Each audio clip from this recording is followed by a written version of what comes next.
سبحان الذي أسرى بعبده ليلا من المسجد الحرام إلى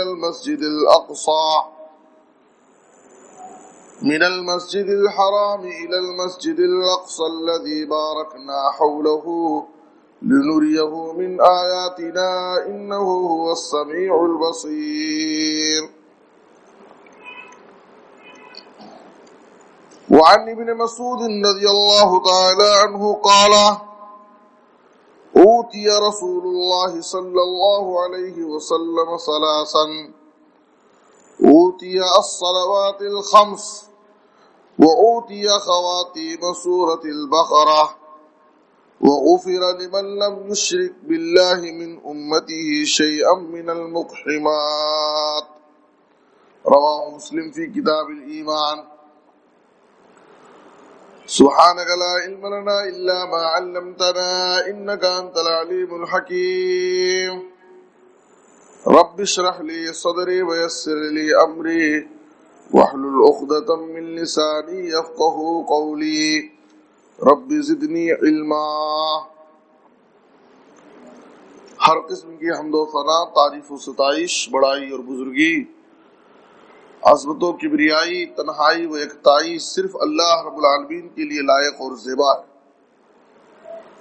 درود و سلام ہو ہم سب کے آخری نبی جناب محمد الرسول اللہ صلی اللہ علیہ وسلم پر۔ محترم حضرات،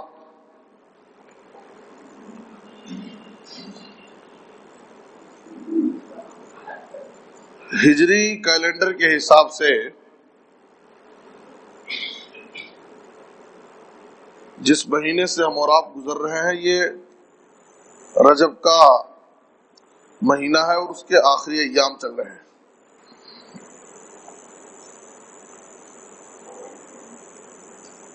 ہمارے سماج اور معاشرے میں ہم نے دیکھا کہ رجب کی 27ویں شب کو بہت سارے مسلمان بھائی جشن معراج کا انعقاد کرتے ہیں۔ جشن معراج، رات میں معراج کی مناسبت سے جشن مناتے ہیں اور دن میں روزہ رکھنے کا اہتمام کرتے ہیں۔ اس تعلق سے نبی صلی اللہ علیہ وسلم کی زندگی میں معراج کا واقعہ جو پیش آیا، یقیناً یہ واقعہ بہت ہی حیرت انگیز واقعہ اور بہت بڑا معجزہ ہے۔ اللہ رب العالمین کی قدرت کاملہ کی بہت بہت بڑی دلیل ہے کہ رات کے چند حصوں میں، رات کی چند گھڑیوں میں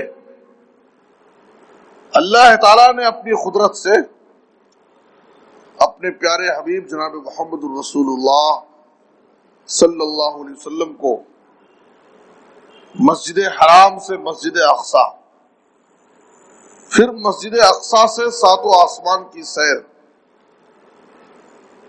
اور وہاں پر کئی چیزوں کا دیدار، کئی مشاہدات،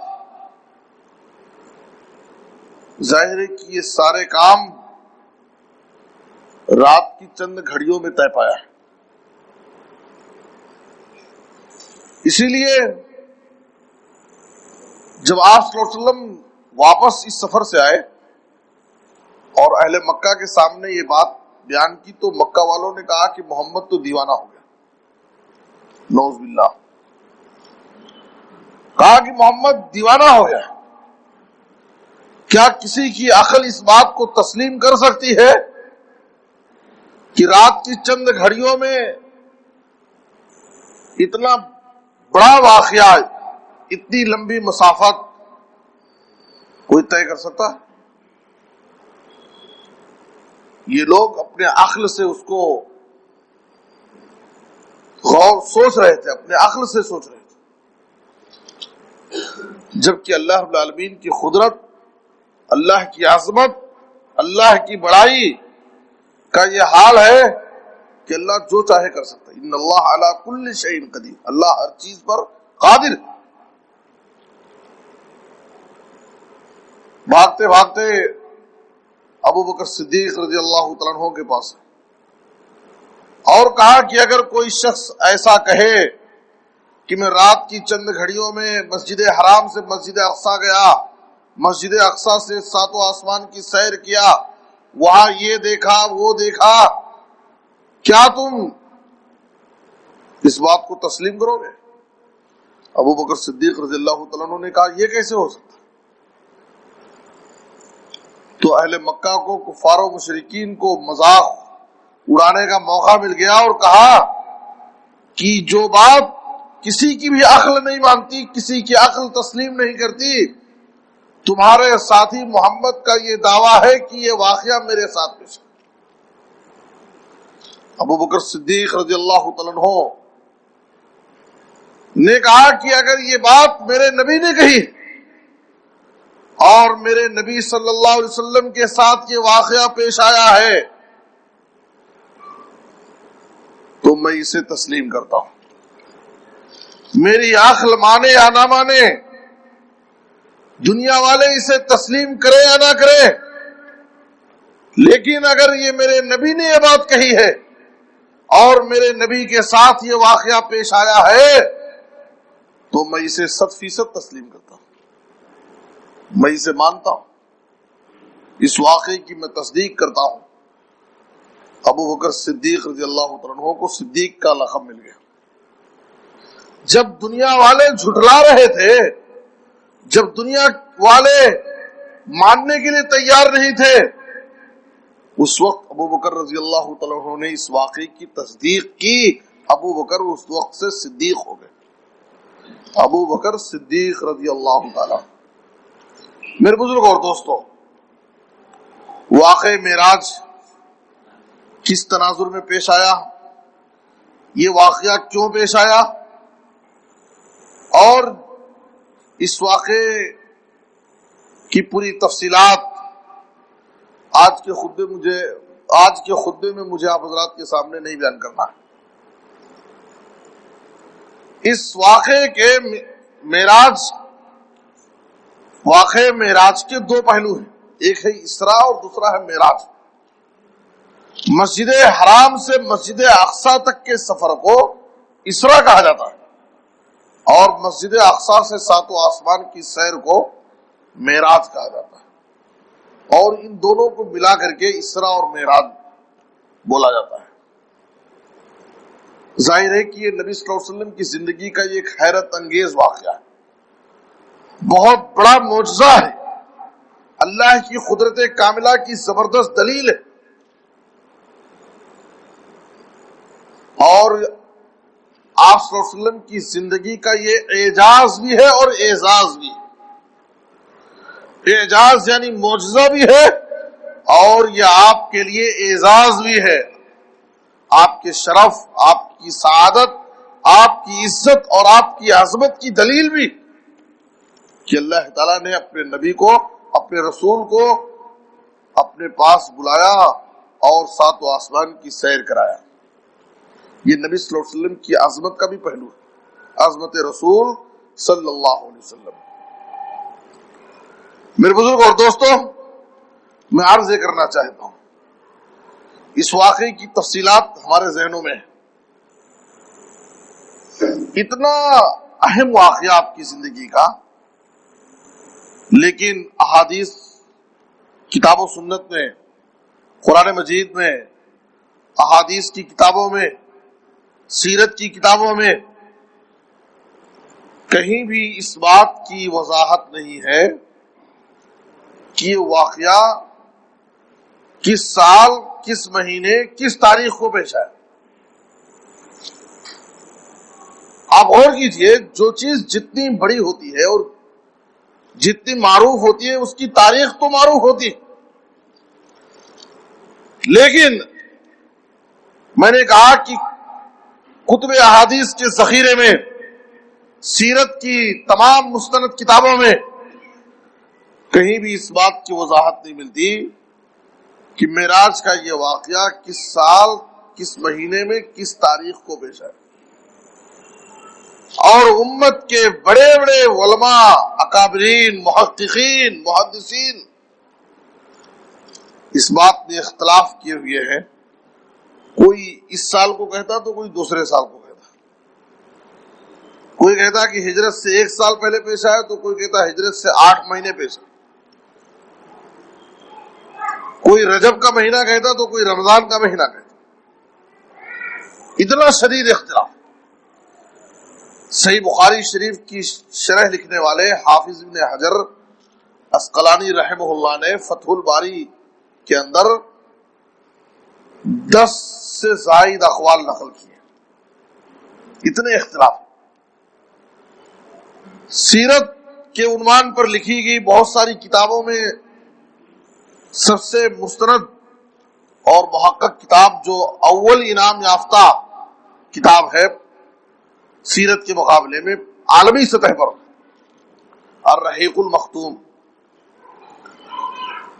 مولانا صفی الرحمان مبارک پوری رحمہ اللہ نے الرحیق المختوم میں اہل سیر کے 6 اقوال نقل کیے۔ سیرت نگاروں کے حوالے سے 6 اقوال نقل کیے ہیں۔ کوئی کہہ رہا ہے کہ معراج کا واقعہ اس سال پیش آیا، کوئی کہہ رہا ہے کہ اس مہینے میں پیش آیا۔ اتنا شدید اختلاف۔ مولانا صفی الرحمان مبارک پوری رحمہ اللہ کہتے ہیں کہ یہ تمام واقعات کے تناظر میں اور سورہ اسراء کی آیت کی روشنی میں یہ بات سمجھ میں آتی ہے کہ آپ صلی اللہ علیہ وسلم کے مکی زندگی کے بالکل آخری دور کا واقعہ، لیکن پھر بھی اس بات کی تعین نہیں ہے کہ کب پیش آیا، کس سال، کس مہینے، کون سی تاریخ۔ میں آپ کی توجہ چاہتا ہوں، کہنے کا مطلب یہ ہے کہ جب یہ واقعہ اتنا عظیم ہے، اتنا اہم واقعہ، اور اس کی تاریخ میں علماء اور محدثین کے ہاں سال میں اختلاف ہو، مہینے میں اختلاف ہو، تاریخ میں اختلاف ہو، اس کا مطلب کیا ہے کہ اللہ تعالیٰ نے اس واقعے کی تاریخ کو امت پر مجہول رکھا تاکہ دنیا والے اس اہم واقعے کو لے کر کے کسی تیسری عید کا اہتمام نہ کریں۔ اسلام میں صرف 2 ہی عید ہے۔ لوگ اس اہم واقعے کو یادگار نہ بنا لیں، اور جب جب یہ تاریخ آئے اور اس وقت کوئی جشن اور کوئی عید منانا شروع۔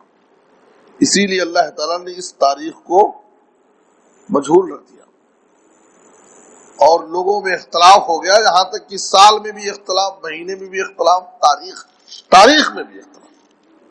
میرے بزرگ اور دوستو، جشن معراج کے حوالے سے جو بھی یہ اہتمام ہمارے معاشرے اور سماج میں کیا جاتا ہے، اس کا کتاب و سنت سے دور کا بھی واسطہ نہیں۔ ہم مسلمان ہیں، ہمارے سامنے 2 ہی اصول ہے، کتاب اللہ اور سنت رسول صلی اللہ علیہ وسلم۔ صحابہ کرام کے فہم کی روشنی میں ہم دین اور شریعت کو سمجھیں گے اور اس دین اور شریعت پر چلیں گے۔ یہ ایک مسلمان کا امتیاز ہونا چاہیے، اور ایک مسلمان کی زندگی اسی کے مطابق گزرنی چاہیے۔ سماج اور معاشرے میں یہ چل رہا ہے، ہمارے باپ دادا کرتے آئے ہیں، یہ تو زمانے سے ایسا چل رہا ہے، یہ ایک مسلمان کی بات نہیں ہو سکتی۔ کافر بھی ایسا کہتے تھے۔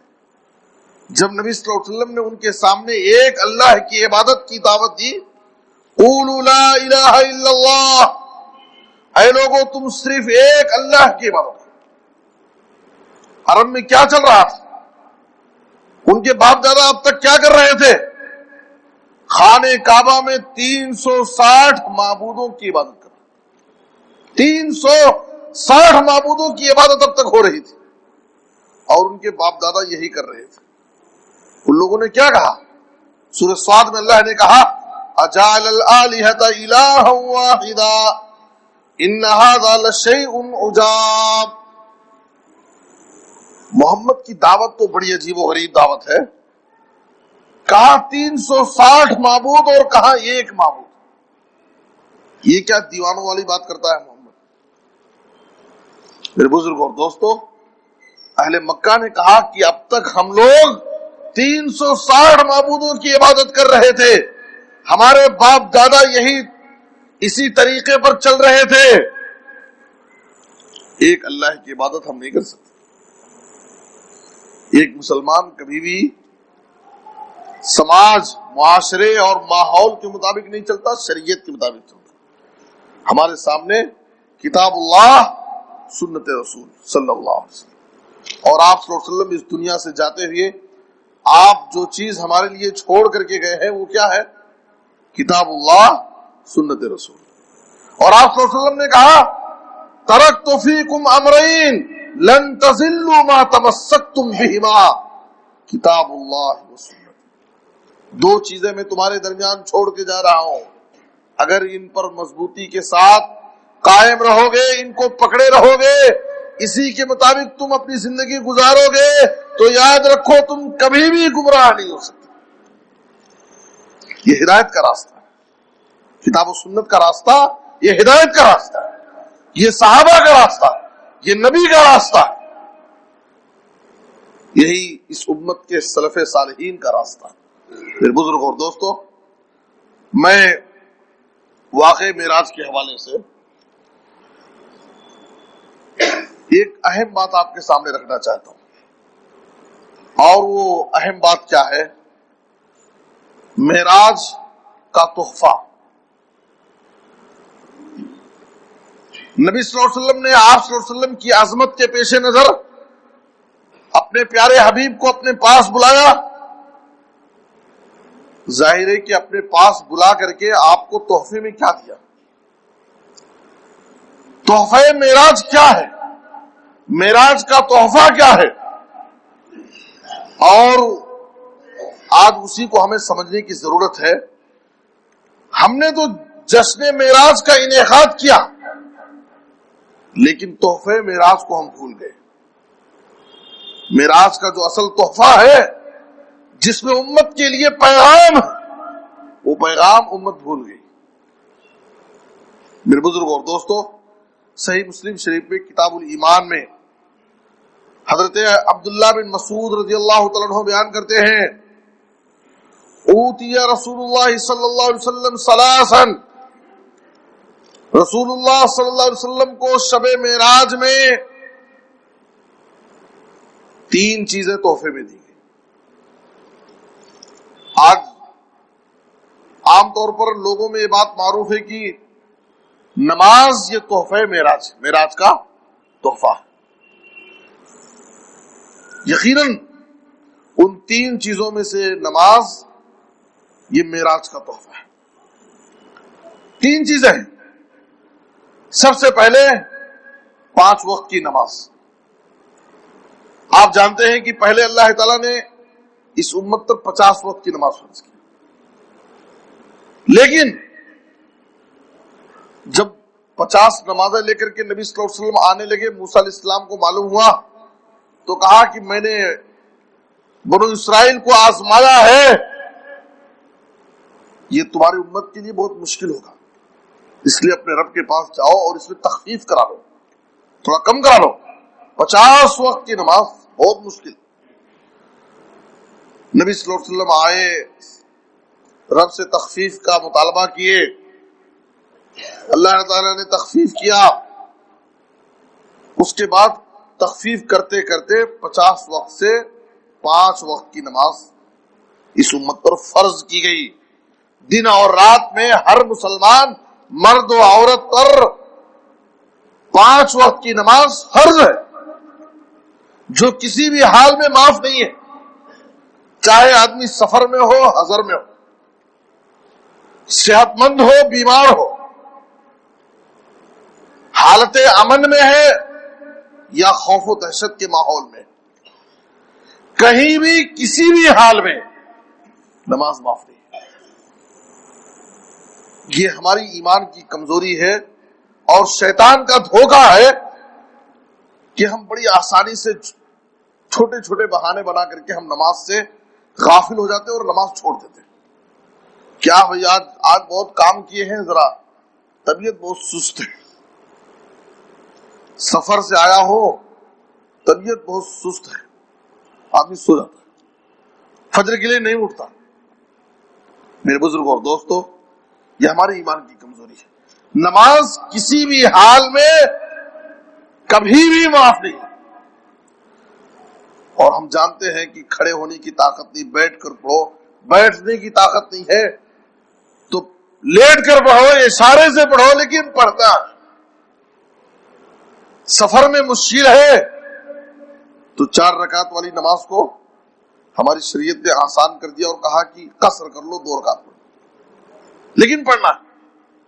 یہاں تک کہ حالت جنگ میں ہے، کافروں سے جنگ ہو رہی ہے، سامنے دشمن ہے، ان کے ہاتھوں میں تلواریں چمک رہی ہیں، نماز کا وقت آ گیا، نماز معاف نہیں ہے. آپ غور کیجئے نماز کا معاملہ کتنا صحیح ہے. نماز معاف نہیں ہے.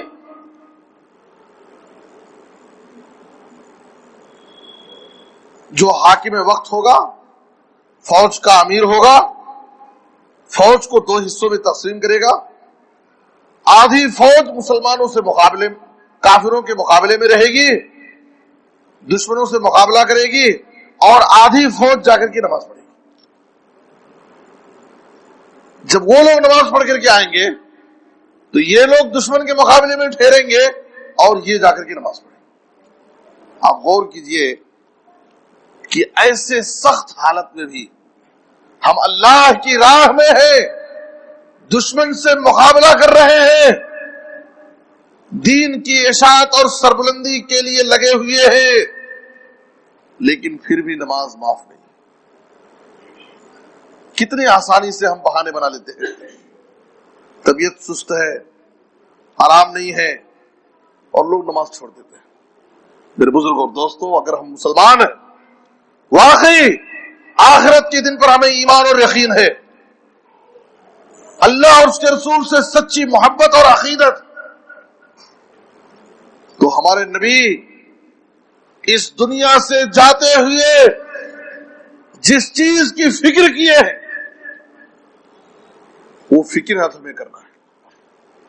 آپ صلی اللہ علیہ وسلم اس دنیا سے رخصت ہو رہے ہیں، سخت بخار میں مبتلا ہیں، آپ کے جسم اطہار پر چادر ڈال دیا گیا ہے. کبھی آپ شدت بخار سے تڑپ کر کبھی چادر چہرے سے ہٹاتے ہیں تو کبھی چہرے کو ڈھانک لیتے ہیں. آپ پریشان ہیں، بخار سے تڑپ رہے ہیں. دنیا سے جاتے جاتے آپ صلی اللہ علیہ وسلم نے آخری وصیت جو آپ صلی اللہ علیہ وسلم نے اپنی امت کو کیا، الصلاۃ وما ملکت ایمانکم. اے لوگوں، نماز کی فکر کرو، کسی بھی حال میں نماز مت چھوڑو. وما ملکت ایمانکم، اور جو تمہارے غلام ہیں، تمہارے نوکر ہیں، تمہارے ماتحت کام کرنے والے، ان کا بھی خیال کرنا، ان کو ستانا نہیں، ان پر ظلم نہیں کرنا، ان سے ان کی طاقت سے زیادہ کام نہیں لینا، وقت پر ان کی مزدوری دے دینا. یہ اسلام کی تعلیم. میرے بزرگ اور دوستو، کیا نبی کی اس آخری وصیت کو امت یاد رکھی یا بھول گئی؟ نہ تو ہمیں نمازوں کی فکر ہے اور نہ تو ہمیں ہمارے غلاموں اور اپنے نوکروں کے ساتھ ہمارا سلوک اور برتاؤ اچھا ہے. ہمارے خادم کو، ہمارے نوکر کو دن بھر میں 8 گھنٹے کی ڈیوٹی میں 10 گالی دیتے ہیں. 8 گھنٹے کی ڈیوٹی میں 10 بار گالی دیں گے، اسے لان تان کریں گے. آپ صلی اللہ علیہ وسلم کا کمال اخلاق، ہمارے نبی کا کمال اخلاق تو دیکھیے.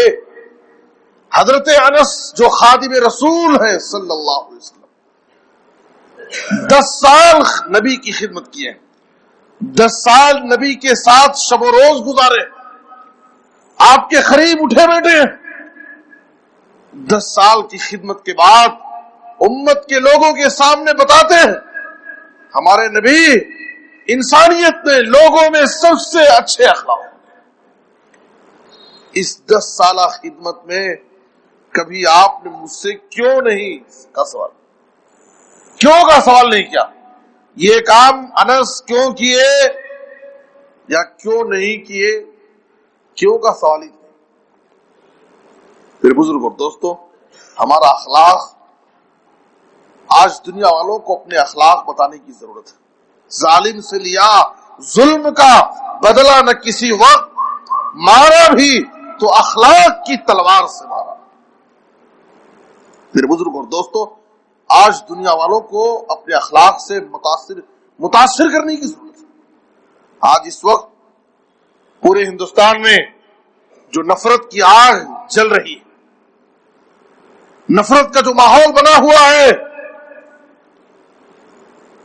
اس ماحول کو ختم کرنے کا ایک ہی طریقہ ہے کہ مسلمان عملی طور پر اخلاق و کردار کے زیور سے آراستہ ہو کر کے اپنے بلند اخلاق کا ثبوت پیش کریں۔ میرے بزرگ اور دوستو، کہیں نہ کہیں ہمارے اخلاق میں کمزوری ہے، ہمارے اخلاق سے غیر تو غیر ہے، اپنے بھائی بھی خوش ہیں، بھائی بھائی سے ناراض ہے، بہن بہن سے ناراض ہے، رشتہ دار، دوست و احباب، خاندان، قبیلے، ہر کوئی، بوڑھے ماں باپ ہمارے اخلاق و کردار سے مطمئن نہیں۔ میرے بزرگ اور دوستو، ہمیں اپنے اخلاق و کردار کو سنوارنے کی ضرورت ہے۔ ہر ایک کے ساتھ ہمارا اخلاق اچھا ہونا چاہیے۔ نبی صلی اللہ علیہ وسلم کی آخری وصیت نماز کے بارے میں اور اپنے غلاموں کے ساتھ حسن سلوک کے بارے میں۔ میرے بزرگ اور دوستو، ہم نے نمازوں کی کتنی فکر کی۔ آپ صلی اللہ علیہ وسلم نے فرمایا، بین الرجل و بین الشرک والکفر ترک الصلاۃ، ایک مسلمان آدمی اور کفر و شرک کے درمیان فرق کرنے والی چیز اگر کوئی ہے تو وہ نماز ہے۔ کیسے پتا چلے کہ یہ مسلمان کی دکان ہے یا کافر کی دکان؟ کیسے فرق ہے؟ ہمارے نبی صلی اللہ علیہ وسلم نے کہا کہ فرق کرنے کا طریقہ ہے، وہ مسلمان اگر ہے تو نماز کے وقت وہ کاروبار نہیں کر سکتا، یہ پہچان ہے۔ ایک مسلمان اور ایک کافر کے درمیان فرق کرنے والی اگر کوئی چیز ہے تو وہ نماز۔ کافر کی طرح اگر ہم بھی نماز کے ٹائم کاروبار میں مصروف رہے، ہماری دکان کھلی رہے، نماز چھوڑ کر کے ہم کھیل کود میں، تجارت اور کاروبار میں لگے رہے، تو ایک مسلمان اور ایک کافر کے درمیان فرق کیا؟ اللہ کی عبادت چھوڑ کر کے نماز کے وقت میں ایک مسلمان کے لیے اور کوئی بڑا کام نہیں ہو سکتا۔ لوگ کہتے ہیں کہ نہیں، کسٹمر بہت ہے، دکان بند کر کے کیسے جائیں؟ یہ سب ہمارے ایمان کی کمزوری ہے مسلمانوں، اور یہ سب شیطان کا دھوکہ ہے، نفس خواہشات نفس کی پیروی۔ پھر بزرگوں اور دوست، کچھ بھی نہیں۔ اگر ہمیں واقعی رب سے ملاقات پر ہمیں یقین ہے، آخرت کے دن پر ہمارا ایمان ہے، تو نماز کا وقت ہو گیا، نماز سے بڑی کوئی چیز نہیں ہمارے پاس۔ اگر یہ یقین آج مسلمانوں کے دلوں میں آ جائے، اس کے بعد دیکھیے کہ اللہ کی مدد کیسے آئے گی، اللہ کیسے آپ کو اس سرزمین پر عزت دے گا، ترقی دے گا، قیادت دے گا، حکومت دے گا، سب کچھ اللہ آپ کو نوازنے کے لیے تیار ہے۔ شرط یہ ہے کہ آپ اللہ کے ہو جائیں، اللہ آپ کا ہو۔ آج ہمارے اخلاق و کردار میں شکایت، نمازوں میں ہم پیچھے، اللہ پر صحیح ایمان اور یقین ہمارا کمزور، پھر بھی ہم امید لگائے ہیں کہ اللہ کی مدد آئے گی۔ ہم کیسے امید کرتے؟ کام کرتا ہے دوزخ کا، لیکن کتنا نادان ہے، کام کرتا ہے دوزخ کا لیکن سوچتا ہے کہ جنت ملے گی. کیا ہم کیسی آرزو لگائیں گے؟ کام کرتا ہے دوزخ کا لیکن سوچتا ہے کہ جنت ملے گی. میرے بزرگ اور دوستو، ہم اپنے اخلاق، اپنا کردار، اپنے اعمال، اپنی عبادتوں کا جائزہ لیں. کہاں تک ہم رب کو راضی کر رہے ہیں؟ اللہ تعالیٰ نے اس دنیا میں جس مقصد کے تحت ہم کو پیدا کیا ہے، وہ مقصد ہم کہاں پورا کر رہے ہیں؟ میرے بزرگ اور دوستو، تو نماز، یہ نبی صلی اللہ علیہ وسلم نے کہا کہ یہ تحفہ معراج میرا نماز. اور آپ صلی اللہ علیہ وسلم نے فرمایا، نبی کی سیرت ہمیں بتاتی ہے، ابو داؤد کی حدیث ہے، کان النبی صلی اللہ علیہ وسلم اذا حزبہ امر صلی. نماز یہ ہماری دنیا اور آخرت، دنیاوی اور اخروی ساری مشکلات کا حل نماز ہے. دنیا کی مصیبتوں اور بلاؤں سے اگر ہم بچنا چاہتے ہیں، آخرت میں کامیابی چاہتے ہیں، تو اس کا بہترین حل یہ ہے کہ ہم نمازی بن جائیں، نماز کے پابند. میرے بزرگ اور دوستو، آپ صلی اللہ علیہ وسلم کی سیرت ہمیں بتاتی ہے، جب بھی آپ صلی اللہ علیہ وسلم کی زندگی میں کوئی اہم مشکل گھڑی آتی تو آپ کیا کرتے تھے؟ پریشان ہے، ٹینشن ہے، تو نبی صلی اللہ علیہ وسلم 2 رکعت نماز پڑھتے تھے. اسی لیے آپ صلی اللہ علیہ وسلم نے کیا فرمایا؟ جعلت قرۃ عینی فی الصلاۃ. اے لوگو، سنن نسائی کی صحیح روایت ہے، کہا کہ اے لوگو، میری آنکھوں کی ٹھنڈک نماز ہے. جب مجھے کبھی ٹینشن اور پریشانی کا کوئی موقع آتا ہے، میں 2 رکعت نماز پڑھتا ہوں، اللہ مجھے سکون عطا کرتا ہے، میرا غم ختم ہو جاتا ہے، میری فکر دور ہو جاتی. میرے بزرگ اور دوستو، یہ نماز دنیاوی اور اخروی ساری مشکلات اور ساری پریشانیوں کا حل ہے. یہ تو دنیاوی پریشانی کا حل میں نے بتایا. آخرت میں بھی اگر آپ کامیابی چاہتے ہیں، اللہ کے عذاب سے بچنا چاہتے ہیں، تو اس دنیا میں نماز کی قدر کرو. نماز کے بارے میں کبھی بھی سستی اور کوتاہی ہم سے نہیں ہونی چاہیے. کسی بھی حال میں ہم جہاں ہیں، جس حال میں ہیں، نماز پڑھ لیں. میرے بزرگ اور دوستو، جس کے جو بھی مسائل ہیں، جس کی زندگی میں جو بھی پریشانی ہے، میں آپ سے کہنا چاہ رہا ہوں اور بڑی ذمہ داری کے ساتھ کہہ رہا ہوں کہ ساری پریشانیوں، آپ کے سارے مسائل کا حل اللہ تعالیٰ نے نماز میں رکھا. آپ پڑھ کر کے تو دیکھیے. اللہ اور اس کے رسول کے وعدوں پر یقین رکھیں. کبھی بھی یہ وعدہ جھوٹا نہیں ہو سکتا، غلط نہیں نکل سکتا. آپ اس پر عمل کر کے دیکھیے. ساری پریشانیوں اور ساری بلاؤں کا حل آپ نماز کی پابندی کریں، اور ویسی نماز جو نماز رب کو مطلوب ہے. میرے بزرگ اور دوستو، آج ہمارا حال کیا ہے؟ نماز فرصت ملی تو پڑھ لیے، نہیں تو چھوڑ دیے. نماز آئے بھی تو نماز میں کھڑتے ہیں تو ہمارا حال کیا رہتا ہے؟ جو تو سر بسجدہ ہوا کبھی، جو تو سر بسجدہ ہوا کبھی، تو زمین سے یہ آنے لگی صدا. تیرا دل تو ہے صنم آشنا، تجھے کیا ملے گا نماز میں؟ ظاہری طور پر جسم کے ساتھ ہم مسجد میں ہوتے ہیں، لیکن ہمارا پورا دماغ، پورا خیال کاروبار سے لٹکا رہتا ہے. باہر کیا چل رہا ہے، دوستو احباب کیا مجلس میں باتیں کر رہے ہیں، پورا ہمارا خیال کہاں کی ہے؟ ہمارا جسم مسجد میں. ایسی نماز جس میں کوئی روح نہیں، اس کی تاثیر ہماری زندگیوں میں کیا پیدا ہو؟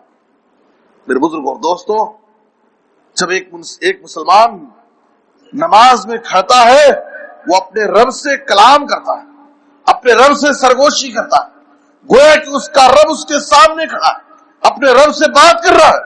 اسی لیے نبی صلی اللہ علیہ وسلم نے کہا، جب تم نماز میں کھڑو تو اتنا خشوع اور خضوع اور متوجہ ہو کر کے نماز میں کھڑو کہ گویا کہ تم اپنے رب کو دیکھ رہے ہو، تمہارا رب تمہارے سامنے. گویا کہ تم اپنے رب کو دیکھ رہے ہو، تمہارا رب تمہارے سامنے۔ اگر یہ کیفیت پیدا نہیں ہو سکتی، اگر اس کی طاقت نہیں ہے، تو کم سے کم یہ تصور تو ضرور پیدا کرو کہ تمہارا رب تمہیں دیکھ رہا ہے۔ دنیا میں MLA کے پاس جاتے ہیں، ہاتھ جوڑ کر کے جھک کر کے کھڑتے ہیں، بڑے ادب کے ساتھ بات کرتے ہیں، نرم لہجے میں بات کرتے ہیں۔ کیا ادب، کیا احترام دنیا کے ایک معمولی انسان کا۔ میرے بزرگ اور دوستو، ہم سب سے بڑے دربار رب کے دربار میں آتے ہیں تو ہمارے کھڑنے کا اور مانگنے کا، عبادت کا کیا طریقہ؟ خیال کہاں، دماغ کہاں، سوچ کہاں، اور انسان کہاں کھڑا؟ ہماری عبادتوں میں، ہماری نمازوں میں توجہ، خشوع، خضوع یکسو ہونی چاہیے، فکر کے ساتھ نماز پڑھیں۔ میرے بزرگ اور دوستو، جناب محمد الرسول اللہ صلی اللہ علیہ وسلم نے فرمایا، ان اول ما يحاسب به العبد يوم القيامه من عمله صلاته فان صلحت فقد افلح وانجح وان فسدت فقد خاب وخسر۔ ترمذی کی حدیث ہے۔ جناب محمد الرسول اللہ صلی اللہ علیہ وسلم نے فرمایا، تصور کرو قیامت کے دن کا، جب قیامت قائم ہوگی، اولین و آخرین، انس و جن سارے لوگ حشر کے میدان میں ہوں۔ آج ہر شخص گرمی سے پریشان ہے۔ یہ دنیا ہے، چاہے امیر ہو یا غریب، اس گرمی سے، دنیا کی گرمی سے بچنے کے لیے ہمارے پاس اس کا حل موجود ہے۔ کھیت میں ہے تو بھاگ کر کے گھر آ جاتے ہیں، آرام حاصل کر لیتے ہیں۔ دھوپ میں ہے، آرام حاصل کرنے کے لیے گھر میں آ گئے، فین آن کر دیے، ہم کو آرام مل جاتا ہے۔ اللہ نے طاقت دیا ہے، AC کے کمرے میں بیٹھے۔ دنیا کی گرمی سے بچنے کے لیے ہمارے پاس حل موجود ہے، لیکن کبھی ہم نے فکر کی آج یہ سورج جو کروڑوں میل کی دوری پر ہے، اس کی گرمی کو ہم برداشت نہیں کر سکتے۔ اس کی گرمی سے ہم بچنے کے لیے کیا کیا طریقہ اختیار کرتے ہیں۔ ہمارے نبی جناب محمد الرسول اللہ صلی اللہ علیہ وسلم نے فرمایا، جب قیامت کا دن ہوگا، سورج 1 میل کی مسافت پر ہوگا، 1 میل، آج کروڑوں میل کی دوری پر ہے۔ قیامت کے دن سورج 1 میل کے اوپر۔ میرے بزرگ اور دوستو، سورج آگ کا گولا برسا رہا ہو، کیا حالت ہوگی اس وقت؟ کبھی ہم نے تصور کیا؟ دنیا کی گرمی سے بچنے کے لیے تو کوشش کر لیتے ہیں، لیکن اس آخرت کی، قیامت کے دن کی گرمی سے بچنے کے لیے ہم نے کیا تیاری کی؟ کیا تیاری ہے ہمارے پاس؟ میرے بزرگ اور دوستو، جناب محمد الرسول اللہ صلی اللہ علیہ وسلم نے فرمایا، قیامت کے دن جب سورج تمہارے سر کے اوپر ہوگا، سارے لوگ پسینے میں ڈوبے ہوں گے، پریشان ہوں گے۔ اس وقت حساب و کتاب شروع ہوگا۔ جب بندوں سے حساب و کتاب لیا جائے گا، پہلا حساب کیا ہوگا؟ نبی صلی اللہ علیہ وسلم نے فرمایا، قیامت کے دن سب سے پہلا حساب نماز کے بارے میں۔ اللہ اکبر۔ پہلا حساب کس کے بارے میں ہوگا؟ نماز کے بارے میں۔ اور آپ صلی اللہ علیہ وسلم نے کہا کہ اس پہلے حساب میں اگر ہم کامیاب ہو گئے تو سمجھیے کامیاب، اگلا حساب اور آسان ہوتا جائے گا۔ لیکن اس پہلے حساب میں اگر ہم ناکام ہو گئے، دنیا میں ہم نے نمازوں کی پابندی نہیں کی، تو اگلا حساب ہمارا اور مشکل ہوتا جائے گا اور ہم ناکام ہو جائیں گے، ہلاک۔ میرے بزرگ اور دوستو، یہ زندگی، یہ دنیا، اس دنیا میں اپنے آپ کو بدلنے کا موقع ہے۔ اب تک سستی ہوئی، غفلت ہوئی، نمازوں کی پابندی نہیں کیے، نمازیں چھوڑے، لیکن اب تو کم سے کم ہوش میں اللہ کا ڈر اپنے دلوں میں پیدا کرو۔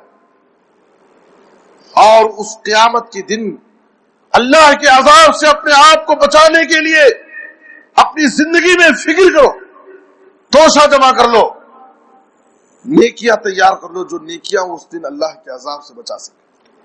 میرے بزرگ اور دوستو، اگر دنیا میں اگر ہم نے نماز کی پابندی نہیں کی، پہلا حساب نماز کے بارے میں ہوگا، اور پہلے حساب میں جو کامیاب وہ کامیاب ہے، جو پہلے حساب میں ناکام وہ ناکام۔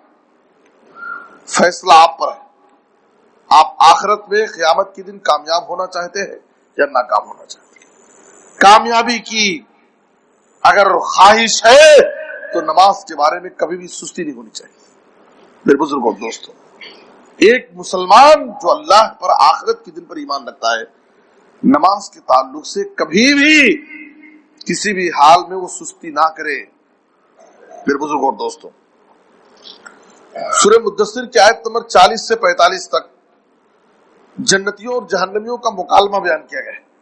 جنتی جہنم سے پوچھیں گے، جہنمیوں سے پوچھیں گے، ما سلککم فی سقر فی جنات یتساءلون عن المجرمین ما سلککم فی سقر قالوا لم نک من المصلین ولم نک نطعم المسکین وکننا نخوض مع الخائضین وکننا نکذب بیوم الدین حتی اتانا الیقین۔ جنتی جہنمیوں سے پوچھیں گے، ہمارے ساتھ اٹھتے تھے بیٹھتے تھے، آخر تم لوگ جہنم میں کیوں چلے گئے؟ دنیا میں تو بڑی بڑی باتیں کرتے تھے، آج تمہارا ٹھکانہ جہنم کیوں بن گیا؟ جہنمی جواب دیں گے، اور جواب دیں گے تو پہلا جواب کیا ہوگا ان کا؟ لم نکو من المصلین، ہم نمازیوں میں سے نہیں تھے، نماز نہیں پڑھے۔ میرے بزرگ اور دوستو، دنیا میں ہم کو اس کی اہمیت معلوم نہیں۔ قیامت کا دن جب آدمی موت کے بعد سے آخرت کے تمام مراحل میں، قبر سے لے کر کے ہر جگہ اگر کوئی چیز آپ کے کام آنے والی ہے تو آپ کی زندگی کی ہی نیکیاں، نماز، روزے، صدقہ، خیرات، اور جو بھی آپ اللہ کو راضی کرنے کے لیے نیکی کرتے، یہ نیکیاں ہی ہم کو آخرت میں کام آئیں گی۔ تو جہنمی جہنم میں جانے کا سب سے پہلا سبب جو بیان کریں گے وہ کیا ہے؟ نماز نہ پڑھنا۔ نماز نہ پڑھنے کی وجہ سے ہم جہنم میں آئے۔ میرے بزرگوں اور دوست، سورہ مریم میں اللہ تعالیٰ نے سورہ مریم کی آیت نمبر 50 پر 9 میں بیان کیا، فَخَلَفَ مِن بَعْدِهِمْ خَلْفٌ أَضَاعُوا الصَّلَاةَ وَاتَّبَعُوا الشَّهَوَاتِ فَسَوْفَ يَلْقَوْنَ غَيًّا۔ اللہ نے کہا کہ بعد میں کچھ ایسے ناخلف لوگ آئیں گے جو نمازوں کو ضائع کر دیں گے، خواہشات کے پیچھے پڑ جائیں گے۔ آج دیکھیے ہمارا حال کیا ہے، خواہشات کے پیچھے پڑے گی، خواہش، اپنی مرضی کے ہم غلام بن گئے۔ اللہ کا فرمان کیا ہے، نبی کا فرمان کیا ہے، ہمیں اس سے کوئی مطلب نہیں، ہم اپنی خواہش اور اپنی مرضی کے مطابق زندگی گزار رہے ہیں، ہم وہی کرتے ہیں جو ہماری خواہش ہمیں چاہتی ہے۔ میرے بزرگ اور دوستو، ایک مسلمان، ایک مومن کی ساری خواہشات اللہ اس کے رسول کے تابع ہوتی ہے۔ ہم اپنی مرضی سے نہ کچھ کہہ سکتے نہ کچھ کر سکتے، وہی ہم کریں گے جو اللہ اس کے رسول کا حکم ہو۔ پھر بزرگ اور دوستو، تو اللہ نے کہا فَسَوْفَ يَلْقَوْنَ غَيًّا، ایسے لوگ جو نمازوں کو ضائع کریں گے، خواہشات نفسانی کے پیچھے پڑ جائیں گے، تو ان کا ٹھکانہ کیا ہے؟ غی۔ غی یہ کیا ہے؟ جہنم کی ایک وادی کا نام، جہنم کی ایک وادی کا نام، جہنم کے گڑھے میں ان کو ڈال دیا جائے نمازیں ضائع کرنے والوں کو۔ اس لیے میرے بزرگوں اور دوستو، نماز یہ تحفہ معراج ہے۔ معراج کا تحفہ اصل یہی ہے، اگر اپنے نبی سے ہم واقعی سچی عقیدت اور محبت کا دعویٰ کرتے ہیں تو نبی صلی اللہ علیہ وسلم کو معراج میں تحفے میں جو چیز ملی، اور آپ صلی اللہ علیہ وسلم اس دنیا سے جاتے ہوئے جس چیز کی آپ نے اپنی امت کو آخری وصیت کی، الصلاۃ الصلاۃ، اے لوگوں نماز کی فکر کرو، ہم نماز کی پابندی کریں، یہی آپ کی آخری وصیت ہے اور یہی تحفہ معراج ہے۔ اللہ تعالیٰ نے نبی پر روزہ فرض کیا، حج فرض کیا، دین اور شریعت کے سارے مسائل مدینے میں زمین پر فرض کیے گئے، لیکن نماز کا معاملہ اتنا اہم ہے کہ جب نماز فرض کرنا ہوا تو اللہ نے اپنے حبیب کو اپنے پاس بلایا اور واپس ہوتے ہوئے تحفے میں بطور تحفہ معراج کا تحفہ آپ نے نماز دیا۔ اس لیے میرے بزرگ اور دوستو، نبی سے سچی عقیدت اور محبت کا تقاضا یہی ہے کہ تحفے معراج کو اپنی زندگیوں میں نافذ کریں، اور نماز کے تعلق سے ہم کبھی بھی سستی اور کوتاہی نہ کریں۔ جہاں بھی ہم ہیں، نماز کا وقت ہو گیا، ہم نماز پڑھ لیں۔ نوجوانوں، عزیز بچوں، بزرگوں، ہر ایک سے میری یہی گزارش ہے کہ آپ نماز کے تعلق سے فکر مند ہو جائیں۔ یاد رکھو، یہ ہماری دنیا اور آخرت ساری مشکلات اور ساری بلاؤں کا حل ہے، نماز۔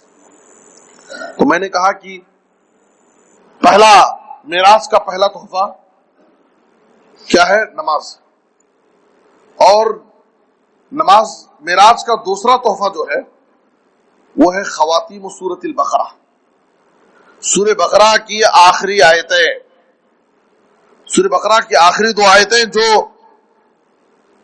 280 پر 5 اور 280 پر 6 نمبر کی آیت، سورہ بقرہ کی آخری دو آیت آمن الرسول سے شروع ہوتی ہے۔ آمن الرسول بما انزل الیہ من ربہ والمؤمنون کل آمن باللہ وملائکتہ وکتبہ ورسلہ لا نفرق بین احد من رسلہ وقالوا سمعنا واطعنا غفرانک ربنا والیک المصیر لا يكلف الله نفسا الا وسعها لها ما كسبت وعليها ما اكتسبت ربنا لا تؤاخذنا ان نسينا واخطانا ربنا ولا تحمل علينا إصرا كما حملته على الذين من قبلنا ربنا ولا تحملنا ما لا طاقة لنا به واعف عنا واغفر لنا وارحمنا أنت مولانا فانصرنا على القوم الكافرين۔ یہ سورہ بقرہ کی آخری دو آیتیں، ان دو آیتوں کی بڑی فضیلت ہے۔ اور یہ دو آخری آیتیں کب نازل ہوئی؟ صحیح مسلم میں کتاب الایمان میں ہے۔ اس سے پہلے کی آیت یعنی 280 پر 4 نمبر کی جو آیت ہے، للہ ما فی السماوات و ما فی الارض وان تبدوا ما فی انفسکم او تخفوہ یحاسبکم بہ اللہ۔ جب یہ آیت نازل ہوئی تو اس آیت میں اللہ نے کہا کہ تم اپنے دل میں جو چھپاتے ہو یا ظاہر کرتے ہو اس پر اللہ تم سے حساب لے گا۔ صحابہ پریشان ہو گئے اس آیت کے نازل ہونے کے بعد کہ ہمارے دل میں اگر کوئی غلط بات کھٹکتی ہے، برائی کا کوئی خیال اگر آ جاتا ہے تو اللہ اس آیت میں کہہ رہا ہے کہ اس پر بھی حساب ہوگا۔ تو برائی کا دل میں خیال بھی نہ آئے، یہ تو بہت مشکل ہے۔ صحابہ پریشان ہو کر کے نبی صلی اللہ علیہ وسلم کے پاس آ گئے، آپ کے سامنے آ کر بیٹھ گئے اور کہا اللہ نے ایسی آیت نازل کی ہے کہ اس پر عمل کرنا ہمارے لیے بہت مشکل ہو گیا۔ اللہ کہتا ہے کہ تمہارے دل میں جو برائی کا خیال آتا ہے اس پر بھی تم سے حساب ہوگا، اس پر ہم عمل نہیں کر سکتے، یہ ہماری طاقت سے باہر ہے۔ نبی صلی اللہ علیہ وسلم نے صحابہ کی تربیت کی، ان کو نصیحت کیا، کیا تم اہل کتاب کی طرف بننا چاہتے ہو؟ جو لوگ کہتے تھے سمینا واسینا، پیغمبر ان کو نصیحت کرتے تو وہ کہتے کہ ہم سنیں، اب ہمیں جو کرنا ہمیں کریں گے، ایسا نہیں بولنا۔ تم لوگ کیا کہو؟ سمینا واطعنا کہو، ہم سنیں گے بھی اور اطاعت بھی کریں گے، اس پر عمل کریں گے، جتنا ہو سکے ہم عمل کریں، کوشش کریں گے اس پر عمل کرنے کی۔ جب اللہ تعالیٰ کو اللہ دیکھے گا کہ ہم کو عمل کرنے میں مشکل ہو رہا ہے تو اللہ کی ذات بڑی مہربان ذات ہے، اللہ خود ہمارے لیے اس میں آسانی پیدا کر دے گا۔ نبی صلی اللہ علیہ وسلم کی اس نصیحت پر صحابہ کرام نے عمل کی اور کہا آمن الرسول بما انزل الیہ من ربہ والمؤمنون۔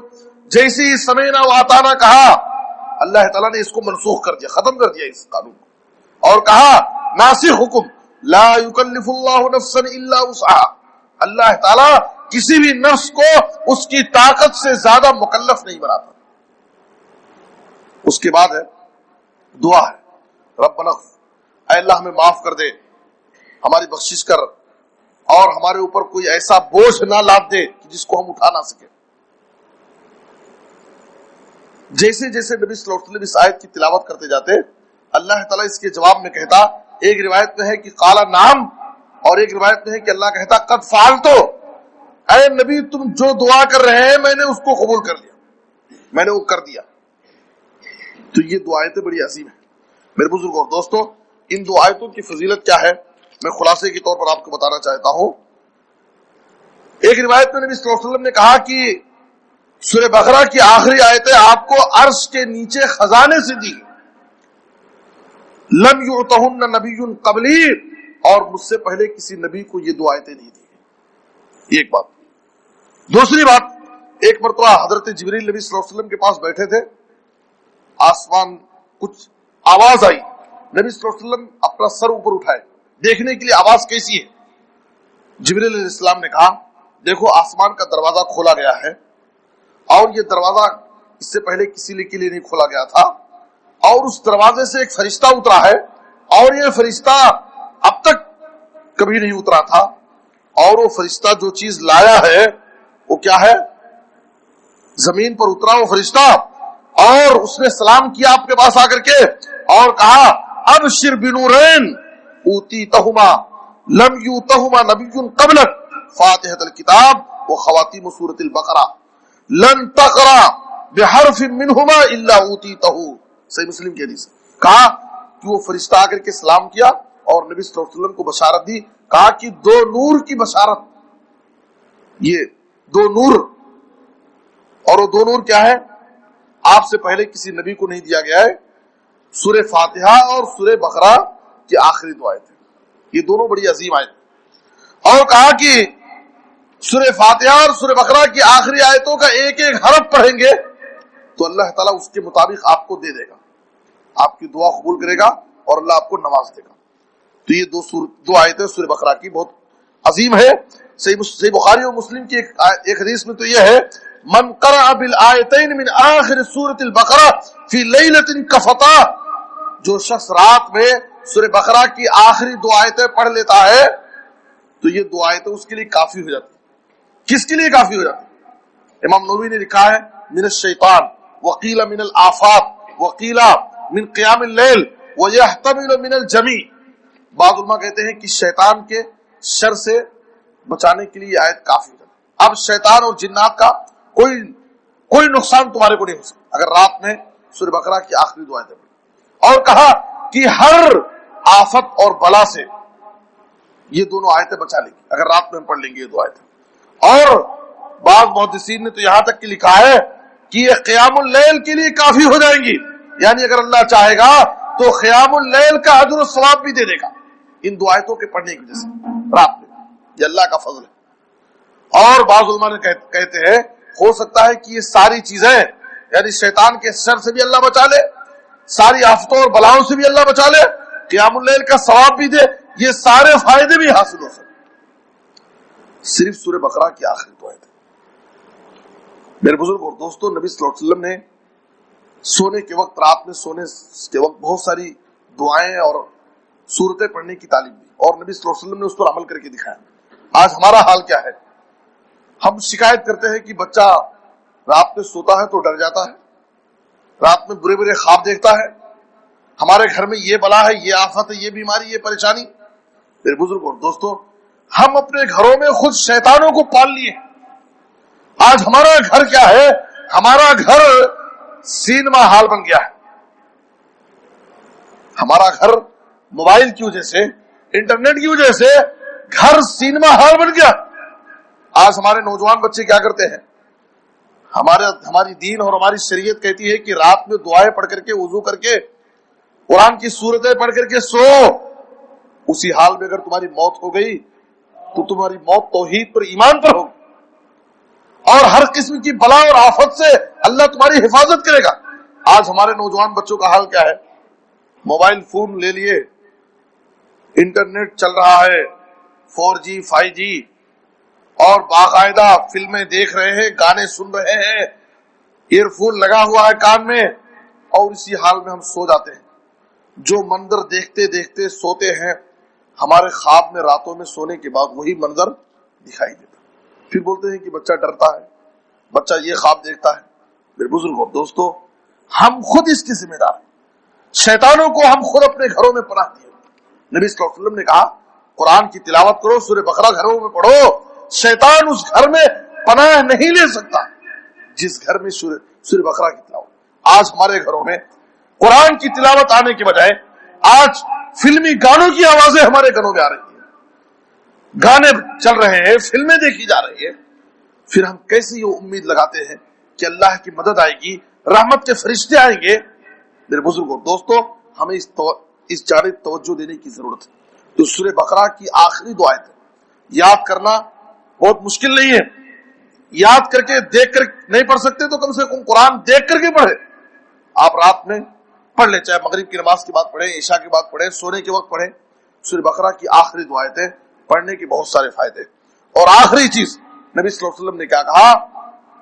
معراج کا جو تیسرا تحفہ ہے، میری امت کے ان لوگوں کو معاف کر دیا جائے گا، ان کی بخشش ہو جائے گی جو اللہ کے ساتھ کسی کو شریک نہیں کرے، جو شرک سے بچے گا۔ میرے بزرگوں اور دوستو، ہمارے پاس سب سے بڑی چیز جو ہے، سب سے بڑی طاقت، سب سے بڑی دولت، سب سے بڑی نعمت جو اللہ کی طرف سے ہم کو ملی ہے، وہ ایمان اور توحید کی نعمت ہے۔ اس کی قدر کریں، اس کی حفاظت کریں، اس کو بچا کے رکھیں زندگی بھر، زندگی کی آخری سانس تک اس کو بچا کے رکھیں، اس کی حفاظت کریں۔ یاد رکھیے، شرک نبی صلی اللہ علیہ وسلم نے کہا چونٹی کی چال سے زیادہ آہستگی سے، چور راستے سے ہماری زندگیوں میں، ہمارے گھروں میں شرک داخل ہو جاتا ہے اور ہمیں احساس بھی نہیں ہوتا، اور ہماری زندگیوں، ہماری نیکیوں کو کھا جاتا ہے، ہماری نیکیوں کو برباد کر دیتا ہے۔ سورہ انعام کی آیت نمبر 80 پر 8 میں اللہ نے کیا کہا؟ 80 پر 8، سورہ انعام کی 80 پر 8 نمبر کی آیت سے پہلے اللہ نے 18 پیغمبروں کا ذکر کیا، 18 پیغمبروں کا نام بیان کیا، نام لے کر کے کہا وَلَوْ أَشْرَكُوا لَحَبِطَ عَنْهُمْ مَا كَانُوا يَعْمَلُونَ۔ یہ پیغمبر جو 18 پیغمبروں کے نام بیان کیے گئے ہیں، اگر ان پیغمبروں سے بھی شرک کا کوئی کام ہو جاتا تو ان کی ساری نیکیاں برباد ہو۔ اور ہمارے نبی صلی اللہ علیہ وسلم کے بارے میں اللہ نے کیا کہا؟ سورہ زمر کی آیت نمبر 60 پر 5 میں وَلَقَدْ أُوحِيَ إِلَيْكَ وَإِلَى الَّذِينَ مِن قَبْلِكَ لَئِنْ أَشْرَكْتَ لَيَحْبَطَنَّ عَمَلُكَ وَلَتَكُونَنَّ مِنَ الْخَاسِرِينَ۔ اے نبی صلی اللہ علیہ وسلم، اگر آپ سے بھی شرک کا کوئی کام ہو گیا تو اللہ آپ کی ساری نیکیوں کو برباد کر دے گا اور آپ آخرت میں خسارہ اور نقصان اٹھانے والے میں سے۔ اس لیے میرے بزرگوں اور دوستوں، میں عرض کرنا چاہتا ہوں کہ ہمارے پاس رب کی طرف سے سب سے بڑی جو دولت، سب سے بڑی جو نعمت ہمیں ملی، وہ ایمان کی نعمت، توحید کی نعمت، صحیح عقیدے کی نعمت، اسلام کی نعمت۔ اس کی ہم قدر کریں، اس کی حفاظت کریں اور اپنے آپ کو شرک سے، بدعات و خرافات سے اپنے آپ کو بچائیں۔ آج امت نبی کے معراج کا جشن منا رہی ہے، لیکن آج نمازوں کی پابندی نہیں، ہماری زندگیوں میں نبی کا اخلاق نہیں، نبی کا کردار ہم نے چھوڑ دیا، نبی صلی اللہ علیہ وسلم کی تعلیمات کو ہم نے چھوڑ دیا اور شرک میں ہم پڑ گئے۔ یہ امت خرافات میں کھو گئی۔ میرے بزرگوں دوستوں، اس لیے ہم نبی کے پیغام کو سمجھے۔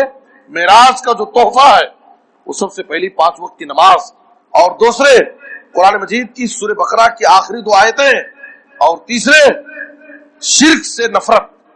توحید پر ہم مرتے دم تک قائم رہیں گے، ایمان پر قائم رہیں گے اور شرک سے ہم اپنے آپ کو بچائیں گے۔ اللہ ہم سب کو نیک توفیق دے۔ اے اللہ، جو بیمار ہیں انہیں شفاء عاجل کامل عطا فرما۔ اے اللہ، جو مقروض ہیں انہیں ادائیگی قرض کی توفیق عطا فرما۔ اے اللہ، پورے عالم میں اسلام اور مسلمانوں کو عزت، ترقی اور غلبہ نصیب فرما۔ اے اللہ، تو ہر جگہ مسلمانوں کی حفاظت فرما، مظلوم مسلمانوں کی تو غیبی مدد فرما۔ اے اللہ، تو جو بھی پریشان حال ہے ان کی پریشانیوں کو دور فرما۔ اے اللہ، ہماری روزیوں تجارتوں میں خیر و برکت عطا فرما۔ اے اللہ، جس کی جو بھی پریشانی ہے اے اللہ سب کی پریشانیوں کو دور فرما۔ اے اللہ، ہماری جائز مرادوں کو پورا فرما۔ اے اللہ، ہمیں ہر قسم کے حادثات سے، بلاؤں، آفتوں، بیماریوں، پریشانیوں سے اللہ ہم سب کی حفاظت فرما۔ اے اللہ، جب تک زندہ رکھ، کتاب و سنت اور ایمان پر، توحید پر قائم رکھ۔ اے اللہ، جب تو وفات دے تو خاتمہ بالخیر، کلمہ توحید پر وفات دے۔ آمین تقبل یا رب العالمین۔ وصلی اللہ علی نبینا محمد وآلہ وصحبہ اجمعین۔ بارک اللہ لنا ولکم فی القرآن العظیم ونفعنی وإیاکم بالآیات والذکر الحکیم۔ انہ تعالی جواد کریم ملک بر رؤوف رحیم۔